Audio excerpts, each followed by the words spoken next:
Colour photo দিতে হবে recent stamp সাইজের এই বক্সে 2 কপি করে লাগবে। দুটো করে তাহলে আবার এটাই ভালো হয়েছে। দুটো করে ফিল আপ করতে হবে। আমার দুটো রাখো কাল। ফর্মটাকে যদি আমি দুভাগে ভাগ করি, এখানে উপরে একটা পোর্শন আছে, নিচে একটা পোর্শন আছে। প্রথমে উপরের পোর্শনটা বলে নিই। উপরের পোর্শনটা সবার কমন, সবাইকে ফিল আপ করতে হবে। কি আছে? জন্ম তারিখ, আধার নম্বর, বর্তমানে যে আধার নম্বর আছে, মোবাইল নম্বর, প্রত্যেক এখানে যেমন ওর নাম মিতালি, মিতালির বাবার নাম, পিতার নাম আছে, যেই হোক না কেন, তার বিয়ে হয়ে যাক, তার বয়স হয়ে যাক, তার পিতার নামই এখানে লিখবে।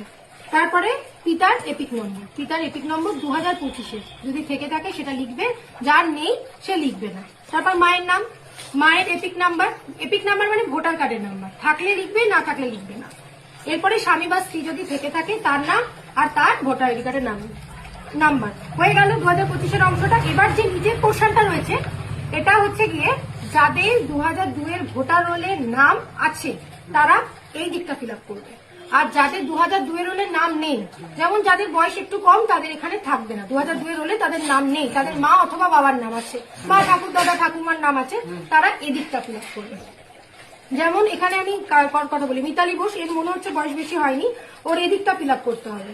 তো এদিকেও কি ফিল আপ করবে? ওর বাবা কিংবা মা কারোর একটা নাম 2002-এর রোলে আছে, সেই 2002-এর রোলে যেখানে ওর বাবা কিংবা মায়ের নাম আছে সেইটা জেরক্স লাগবে।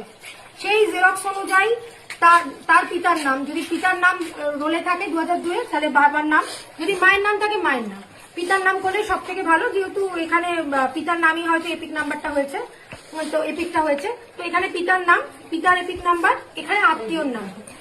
আত্মীয়র নাম বলতে বলছে যে বাবার যে আত্মীয় আছে, বাবার যখন ভোটার লিস্টে যখন কাগজটা বার করবো, 2002-এর রোলটা কারোর কাছে আছে?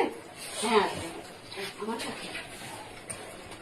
যদি এটা 2002-এর রোলটা আমি বলি, এটা 2002, ধরে নিলাম যে এই রোলটাতে ওর বাবার নাম আছে, বাবার নামের এগেনস্টে একটা সম্পর্কিত ব্যক্তির নাম আছে, তো সেই নামটা এখানে আত্মীয়র নামের জায়গায় লিখতে হবে। তার সঙ্গে যে সম্পর্ক এখানে লেখা আছে, তার স্বামী হলে স্বামী, পিতা হলে পিতা, বা মা হলে মা, সেটা এখানে সম্পর্কের জায়গায় লিখতে হবে। না, ভাই হলে হবে না। বাবা, মা, ঠাকুরদা, ঠাকুরমা। জেলার নাম, রাজ্যের নাম, তাদের মৃত হলেও সমস্যা নেই, 2002-এ তো তাদের নাম ছিল, তাদের নামটা 2002 অনুযায়ী আমি লিখছি, তো আমি তো বর্তমানে লিখছি না, এই পোর্শনটা এখনকার নয়, এটা 2002-এর পোর্শন। এবার বিধানসভা ক্ষেত্রের নাম, তখনও জগদ্দল বিধানসভা ছিল, জগদ্দল বিধানসভায় লিখবে। বিধানসভা ক্ষেত্রের নাম তখন ছিল 131, সেটা লিখতে হবে। দেখো, প্রত্যেকে যখন এই কনটেক্সটটা বার করবে, জেরক্সটা বার করবে, তখন দেখবে ওপরে বিধানসভার নাম, অংশ নাম, সন্দেহ আছে, সেইটাই এখানে ফিল আপ হবে।